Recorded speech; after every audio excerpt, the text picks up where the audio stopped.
Hey, community leaders, real quick. I know I'm always talking about community and how to build it. And I have a feeling that some of you guys are not totally sold. So I want to give you a glimpse into the future of what this means in community building. But just remember that most business, a lot of business, not most, but about 46% of a lot of businesses in the United States actually are building community, have community too. It's a great lead generator. It's also a way to build your brand. So as the world becomes more and more virtual, more and more business are having to create these communities because a lot of people online, 50% maybe of people are actually in part of a community, whether it be Facebook, Instagram, or something. They're part of a group of people that are also online. But I want to give you guys a glimpse into the future of like why a business actually any business like needs community, and it might be more than one. Like you can actually have like as time goes on, you have like a community of your actual customers, like people that have bought something from you or are in the process of doing a program with you. They're already part of it.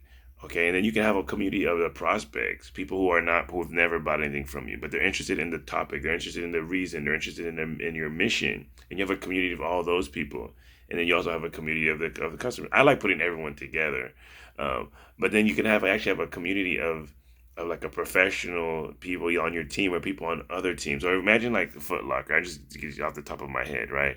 There's people who've never bought tennis shoes from Foot Locker, all right, but they like tennis shoes, so they could be part of a community of people that are talking about tennis shoes, right? Talking about types of tennis shoes, okay. And then you have people who actually bought from Foot Locker, okay, and they're fans of Foot Locker. Now it's by there's another community of that, and they're talking about where the stores are. I just bought this. They're about they're sharing with each other, and then you can have actually a community about work people who work for Foot Locker, the CEOs, the guys thing. They're talking about the technical stuff, about how it can be better, their experience with customers. So these people are actually the professionals providing the services, and this is like the simple three parts that you can have in your business as well. You want to be part of a community of people that you're getting from, that you're getting information from, people in the industry. If you're a loan officer or a real estate agent, those three things also exist.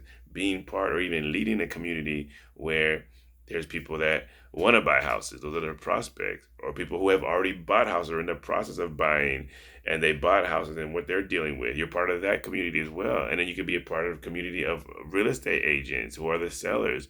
So all these things, I'm not saying you have to do all of them, but in the future, being part of community and leading a community puts you in a powerful place, because everyone, not everyone, but a lot of people are going to be part of community, are going to be part of something as the world gets more and more virtual. So you want to position yourself as a leader very quickly.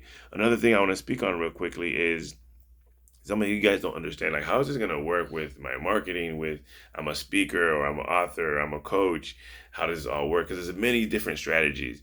Just know that the community is like gonna be there, okay, whether you want it or not, whether you organize it or not. You're gonna have a community, or okay, of people, even if they're not all together. It's not like what a real community is, but your email list is basically a community, people getting the same thing. They just don't know they're part of a community yet, okay, and you're not using it powerfully.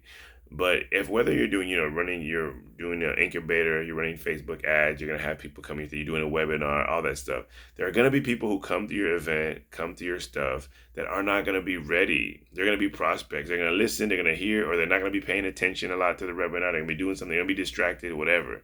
Those people need to be part of a prospect community. So those people at that point, you can offer them 21-day challenge. You don't necessarily have to offer everybody from the beginning your 21-day challenge. You can still do the incubator, have them do a webinar, do everything from the beginning, but there's going to be leftovers. There's going to be people half or more than half. You're not going to be able to close everybody. Those people, you put them in a community, and what are they going to do in that community? Your 21-day challenge can be used in the beginning, or it could be used on the back end. It could be used on the people that are on their way out, and you say, well, let me do this challenge, let me give you some one little last value, and you get them back in. So there's all these great ways to use it. But I want to clear up the confusion. Don't feel like whatever you were doing before, now you got to do a whole nother strategy. This is an and, this is a plus, this is to get the people there. Communities where you store your potential prospects so you don't lose them. You don't have to market to them individually. They're already part of this family, part of this group that never bought from you yet. And they might not buy for a year or 2 years. They might buy right away, but they're still part of the community, and you have access to them, and you're the leader, and you keep establishing yourself. So I don't want to make a long video, but I kind of wanted to like emphasize on that a little bit. Okay.